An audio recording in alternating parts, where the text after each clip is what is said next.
كذا واعملي كذا، ان انا واحده قويه، وان انا زي ما واحده قالت لي انت طول عمرك قويه، انت عرفتي منين يا حبيبتي؟ يعني مش الصوره اللي احنا شايفينها دايما قدامك هي دي الصوره الحقيقيه، ودي مش انا بس.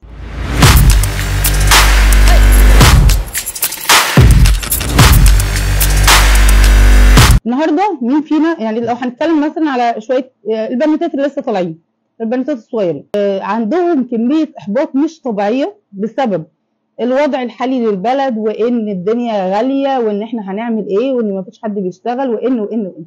لكن لو لقيتي يعني لو بصينا على الجانب الاخر، في ناس كتير ناجحه يا جماعه، في ناس كتير ناجحه كتير قوي، بس احنا دايما بنعمل فوكس كده على الناس اللي هي على الفشل، على الناس اللي هي واقعه، على ان الدنيا ضايعه وهنجيب منين، واصلا هندرس ليه، سعيت وما لقيتش نتيجه سعي. لا، احنا قاعدين مكاننا، كل اللي بنعمله في حياتنا نشير بوستات عن اللي بيحصل في البلد وعن اللي يحصل في الدنيا، وان يا جماعه الرزق والسعي ملوش علاقه خالص خالص خالص باقتصاد دوله، وملوش علاقه خالص باقتصاد بحاكم ظالم. يعني بلاش نتكلم في الموضوع ده، حطيه على جنب. بس حقيقي مفيش آية في القرآن أو حديث شريف أو حاجة حد قالها من الصالحين بتقول إن رزقك ومستقبلك ووضعك الاجتماعي أو المالي أو مرتبط بحاجات معينة خالص، وليس للإنسان إلا ما سعى. بس في عز كورونا، أيام كورونا وأيام ما كانت الناس واقعة خالص، وأيام ما كانش فيه شغل والبلد كانت مقفولة، في ناس نجحت كتير. وممكن تقولوا لأ، ممكن نعمل سيرش على القصص اللي حصلت وعلى الناس اللي نجحت دي نجحت ازاي؟ رزقها يا جماعه، الناس دي سعت حتى وهي في البيت، الناس دي في وسط ما كانت الدنيا واقفه وبتاع عملوا شغل اونلاين، عملوا شغل من البيت. الاونلاين مش شغل بس اللي هو بيع وشراء، لا، مثلا هقول مثلا مثال على واحد مثلا مترجم مثلا قاعد في البيت وخلاص الشركه وقفت قدر يعمل شغل اونلاين مثلا، بعت لشركات واتصل بيهم وعمل شغل وهو قاعد في البيت. تمام. فالفكره الفكره في السعي، الفكره مش في اللي هو وضع حواليا عامل ازاي. وانا لو فضلت طول الوقت اقول انا هعمل ايه وانا هروح فين وانا هاجي ازاي، وتفضلي طول الوقت تندبي حظك، فده مش هيخليكي لقدام. النهارده اي حاجه انا عملتها حقيقي، وبقول لكم بامانه، اي حاجه انا وصلت لها او عملتها لحد النهارده حقيقي ما كانتش في حسباني خالص، حقيقي ما كنتش مرتبه لها خالص.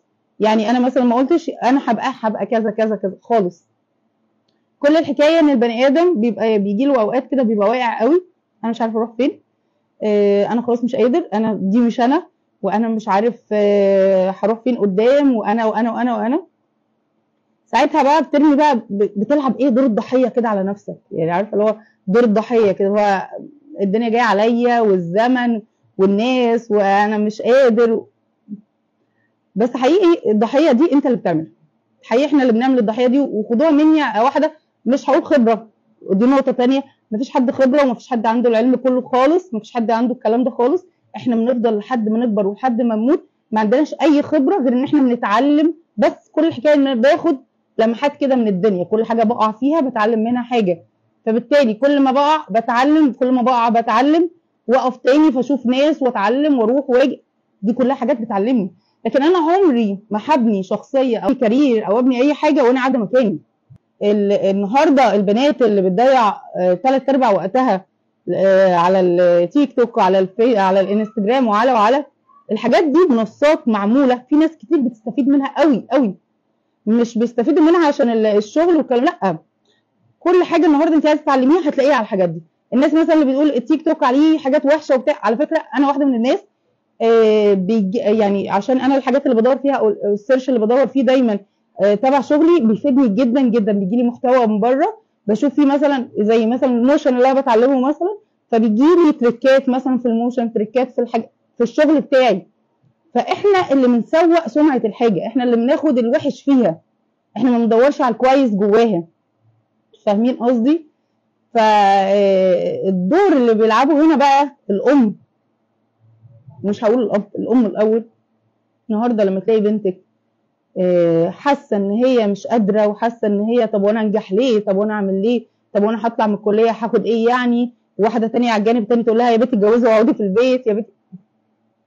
يا حبيبتي لا، الدنيا فيها مساعي كتير جدا،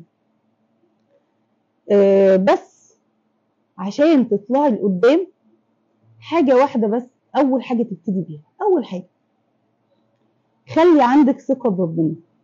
ده مش كلام، يعني احنا بنفضل نقول احنا واثقين، ما هو ده المفروض يبان في شخصيتك. يعني ما تقوليش ان انا ولا لا، انا ما بقولش لا ولا ما بعترضش. خلي عندك ثقه بربنا اولا. خليكي واثقه بربنا، ابتدي يومك صح. الكلام اللي انا بقوله ده نتاج تجارب، ومش تجارب انا بس. انا يمكن في الفتره السنين اللي فاتت مر عليا تجارب ناس كتير قوي، يعني وصلت منها لشويه نقط كده فرقوا معايا جدا. فلما تبتدي يومك صح الموضوع بيختلف تماما تماما. انتوا مش محتاجين يا جماعه دكاتره نفسيين، ومش محتاجين سيرة، بس مش محتاجين الناس اللي هم اللي على السوشيال اللي انت بتروحي يقول لك اسمعي بودكاست تنميه بشريه واسمعي عشان واسمعي. لا، انت مش محتاجه كده خالص. انت بصي، انت محتاجه الاول قبل اي حاجه، عشان ما تكركبيش الدنيا على دماغك.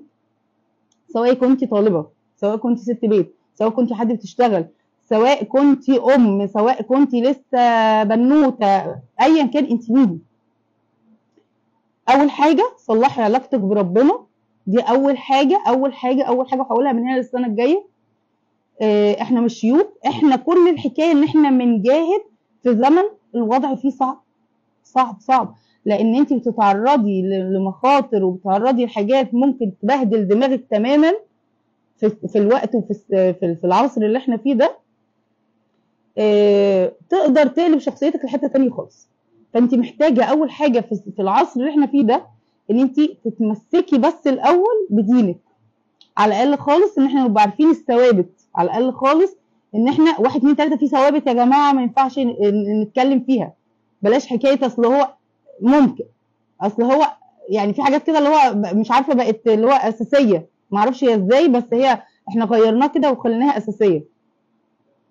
ومش هتكلم عليها لان انا مش من حقي ان انا اتكلم في حد، يعني في شخصيات حد او انتوا بتعملوا ايه غلط وصح، لان احنا كلنا بنغلط وكلنا بشر. بس هتكلم على نقط فرقت معايا، فانت يعني حاولي تاخدي بالك منها مش اكتر. يعني حاولي تبتدي يومك صح، حاولي الاول تمسكي بعلاقتك بربنا، ابتدي يومك صح. هتلاقي عندك في اليوم وقت كتير قوي. لو بتقولي انا ما عنديش وقت، لو ابتديتي يومك من الفجر، يا جماعه ربنا ما قالناش ابتدوا من الفجر عشان كده، ربنا ما بيقولناش حاجه هباء خالص. لما بنبتدي يومنا بصلاه الفجر او من الفجر عموما، يعني عشان بس ما حدش يقول بصلاه الفجر هنصلي وننام، لا، مش دي.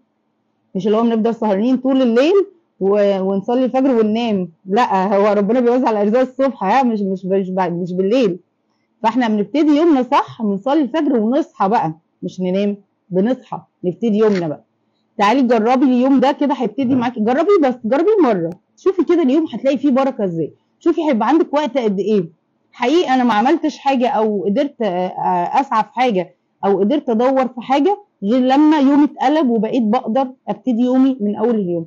بيجي عليكي دروبات وبيجي عليكي اوقات اللي هو ولا قادره تقومي من السرير ولا قادره تعملي حاجه، ده طبيعي، احنا كلنا بنتعرض لده.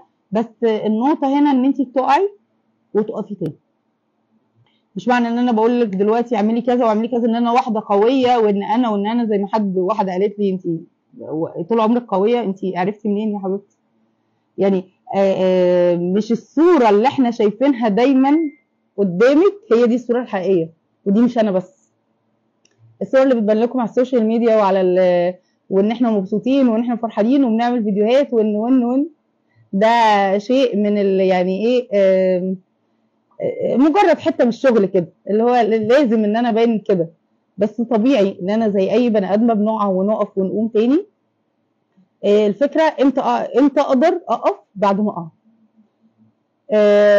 لما بنقع بيبقى في نقطه وقتها، هل انا هقوم على طول ولا هاخد وقتي وانا واقعه افكر وانا وقعت ليه؟ فانت ازاي عملتي كده؟ ما بتتقالش ازاي، بتتقال ان انت لما اتضغط عليكي نفسيا وما كنتيش قادره تفكري وان انا مش عارفه اروح فين واجي منين وكده، في الوقت ده اتعلمتي حاجات كتير. قعدتي مع نفسك، فكرتي كويس قوي هو فين الغلط، هو انا المفروض اعمل ايه، هو انا المفروض اطلع قدام ازاي، هو انا وتشيلي من وقتها الافكار السلبيه كلها بتاعت انا مش هقدر. مفيش حاجه اسمها مش هقدر خالص، مفيش حاجه اسمها كده. ربنا ما بيديش كل واحد غير على قد قدرته. انت تقدري، انت حقيقي تقدري. وخاصه الناس اللي هو مثلا كانوا ناجحين في حاجه ووقفوا، لا انت تقدري فعلا. امتى تقولي ان انا مش قادره؟ لما تلاقي كل بصي ما خدتيش وقتك في اللي مش قادره دي. بمعنى ايه؟ يا جماعه احنا ممنوع، لازم ناخد وقتنا. كلنا كبار وصغيرين بيبقى علينا وقت كده صعب، بتبقى الدنيا جايه علينا فيه قوي كده. مش بمعنى الدنيا جايه علينا بس، يعني بيبقى ايه، مش قادرين بس مش عارفين نعمل ايه. تمام.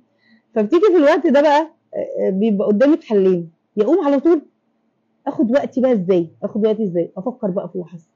طيب فكرت، اخدت وقتي وعيطت وتعبت ده ايا كان الواقع اللي حاصل، لان احنا كلنا بنتعرض لحاجات نفسيه وضغوطات نفسيه صعبه جدا، سواء بقى ضغوطات في الشغل، سواء في البيت، سواء في فقد حد، سواء ده طبيعي. سواء حد وجعك بحاجه، سواء اتاذيتي نفسيا من حد، دي كلها حاجات بتمر علينا. بس في ناس بتفضل زي ما هي في وضعها، وفي ناس بتعدي الوجع ده وبتكمل. في ناس بتعدي الوجع وبتسيب الوجع جواها وبتكمل، وده غلط. في ناس بتعدي الوجع وبتواجه الوجع وبتشوف ليه وحصل وازاي وعشان ايه، وباخد وقتي في الموضوع ده، وبعدين اطلع من الموضوع ده راكنه اللي حصل على جنب. ما بننساهوش، احنا بنتناساه بس مش اكتر. بنحطه على جنب وخلاص، انا اتعلمت منه ويلا بينا على المرحله الجايه. مش يلا بينا على الاحلى، لان دايما مش فكره ايه اللي هو انا سعيده، انا عايزه ابقى سعيده، انا عايزه ابقى مبسوطه. هي مش كده. هي الدنيا ما بتتحسبش كده. هي الدنيا بتتحسب ان احنا بنتحط في شويه اختبارات وشويه وجع وشويه اذيه بيحصلوا لك، وشويه بصوا يعني ايه، امتحانات كده، اللي هو ايه يا دنيا موديانا فين تاني.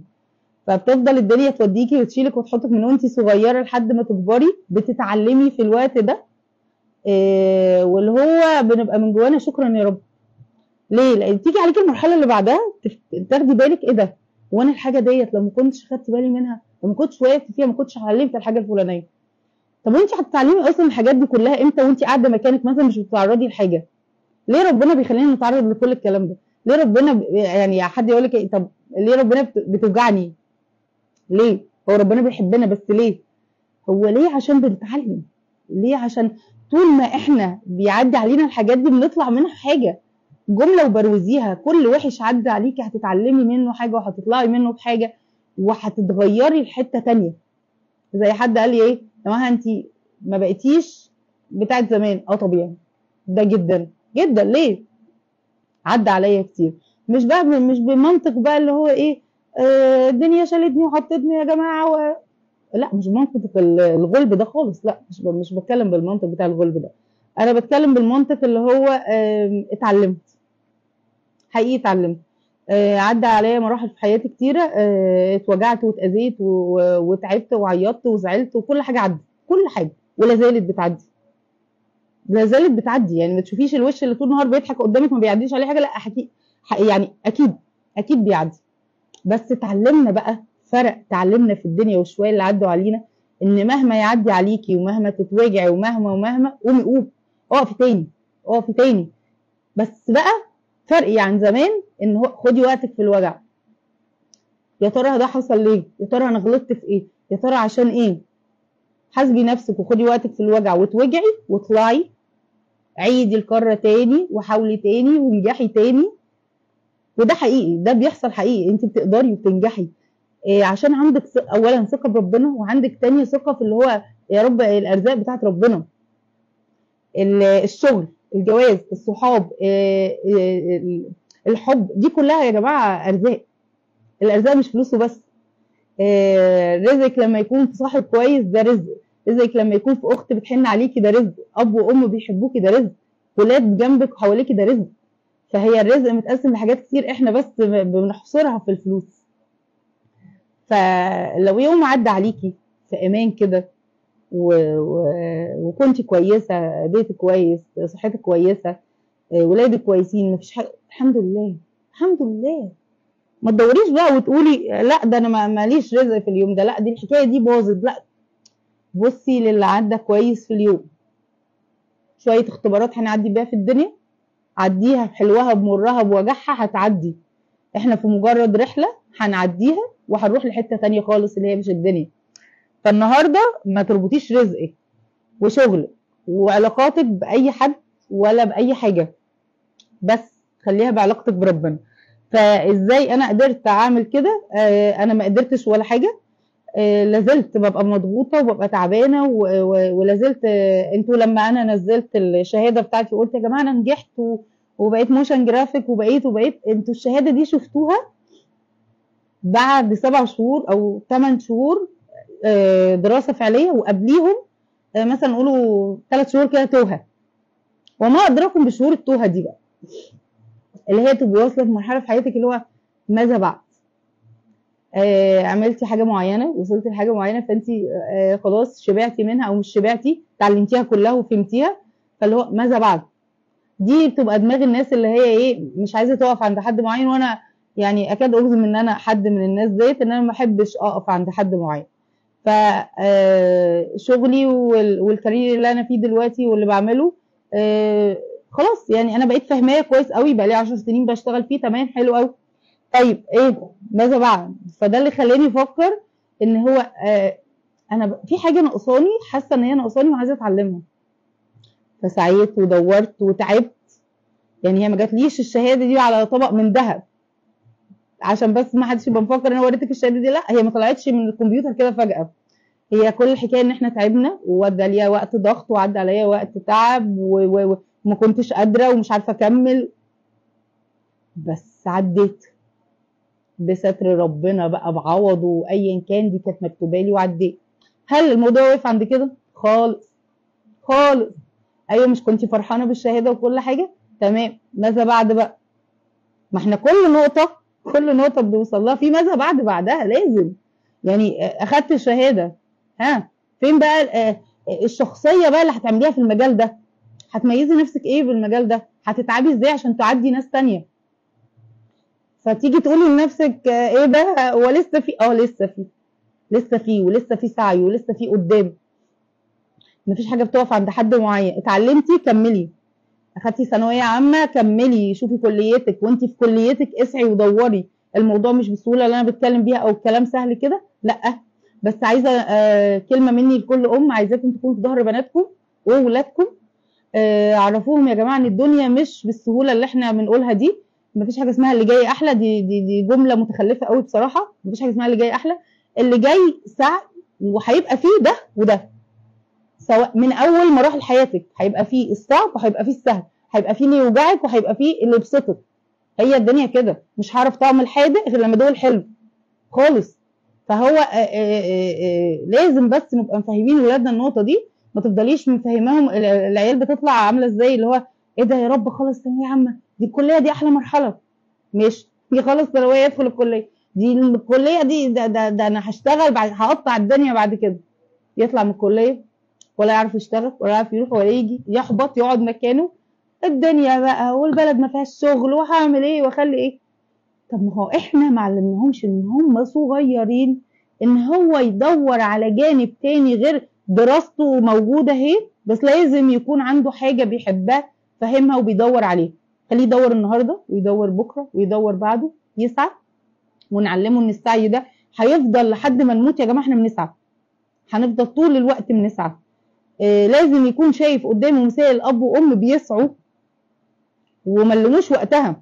يعني ما نجيش احنا كاب وام بقى نفضل قاعدين قدام ولادنا، دي البلد راحت في داهيه وخلاص احنا مش لاقيين ناكل ونشرب وخلاص مش عارف ايه. طب وانتي لما تصدري الاحاسيس دي والكلام ده لولاد صغيره ما فيش حاجه عن الدنيا، تستني منه ايه؟ يعني هتستني منه ايه؟ فهي النقطه في ايه؟ في ثقتك بربنا، وان انت تبقي فاهمه كويس قوي ان انا مهما سعيت هلاقي. وحتى لو ما لقيتش في ده فربنا يبقى كان حاطط الحاجه دي عشان يعلمني بيها حاجه هروح بيها للمرحله اللي بعدها. تمام. فبالتالي انا يا رب انا راضي ومبسوط باللي بيحصل، سواء واجع سواء وحش سواء ايا كان اللي بيحصل، فانا يا رب راضي وحامد.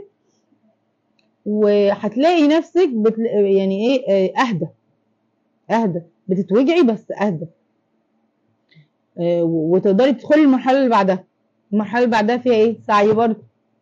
ايه ده، هو انا لسه هعمل؟ هتعملي، ما هي الدنيا كده. هتعملي وهتتعبي وهتلاقي اوقات حلوه كتير هتعدي عليك عادي جدا، وهنتوجع تاني. ايه المشكله؟ هي الدنيا كده. فبس خلينا نفهم ولادنا نقطه حقيقه الدنيا، وان افهمك بس كويس قوي ان الحاجه اللي اتعلمتها او الوضع اللي انا فيه او ده مش بيجي بين يوم وليله او بالسهوله اللي انت متخيلاها. انت ازاي بتعملي ده وده وده وده؟ لا، هو بيجي علينا اوقات بنقع وبنبقى مش قادرين وكل الكلام ده زيك بالظبط. بس الفرق ان الواحد بس فهم نقطه حقيقه الدنيا، وان احنا بنسعى، وان انا مش مستنيه اكتر من رضا ربنا عليا. غلطت فيا رب سامحني، قدمت لقدام يا رب عوضني، يا رب اديني. فهو انت راميه حملك كله على ربنا، مش مستنيه بشر، مش مستنيه حد، مش مستنيه كلام من حد خالص. كل الحكايه ارمي حمولك على ربنا، وربنا ايه؟ هتلاقيه في ظهرك ايا كان اللي هيحصل وقتها. فانت راضيه وحامده وان شاء الله هتتقدمي لقدام، بس خلي عندك ثقه في ربنا. وخلينا برضو نقطه ان احنا باصين للي حوالينا ان هو فلان عنده وفلان بيعمل وفلان بيخلي. فلان اللي عنده وبيخلي بيعمل ده ما جاش كده بين يوم وليله، يعني هو تعب واجتهد، وربنا ما بيضيعش سعي حد خالص خالص. لو ما شفت سعيك في نتيجه، مثلا لو احنا بنتكلم على نتيجه كليه او نتيجه ثانويه او نتيجه، فربنا وقتها بيبقى شايل لك حاجه احسن. وصدقوني 100% ده بيحصل. اي حاجه ربنا خدها منك انت شايف اللي هو لا ازاي وانا كان نفسي فيها، ربنا بيبقى عارف كويس قوي ان هي ما كانتش تناسبك، وهتكتشف 100% ده بعدين. هتكتشف لا ايه ده ما كانتش فعلا تناسبني، لا ده ربنا كان شايل لي حاجه احسن. وده حقيقي، ده مش كلام كتب خالص، ده حقيقي على ارض الواقع. وانا يعني شفته مع ناس كتير قوي، وشفته شخصيا في حياتي الشخصيه. فثقتك بربنا هي اللي هتجيبك قدام. ثقتك في ان الارزاق بتاعت ربنا وبس، ملهاش علاقه بحاكم، ملهاش علاقه بدوله، ملهاش علاقه باي حاجه. وفي السماء رزقكم وما توعدون. كلنا هنرزق، كل مكتوب رزقه من اول ما يتولد، بس في فرق بين المكتوب رزقه وبين اللي بياخد رزقه ويسعى بيه. فطبعا ده ما بيتساواش بده. وليس الانسان الا ما سعى، فهو كده كده بياخد رزقه اللي هو بيعيش وبياكل ويشرب. لكن السعي اللي بيتجازى عليه ده اللي هو تعب عشان، فربنا ما بيساويش ده بده. فنسعى ونجتهد ونسيبها على ربنا. كفايه كده بقى. كنت مبسوطه وانا بتكلم معاكم، وحابه ان احنا نتكلم تاني، بس يعني ان شاء الله مره تانيه هنتكلم في حاجات كتير، وهبقى يعني مظبطه النقط اللي هتكلم فيها. وتصبحوا على الف خير وسعاده يا رب.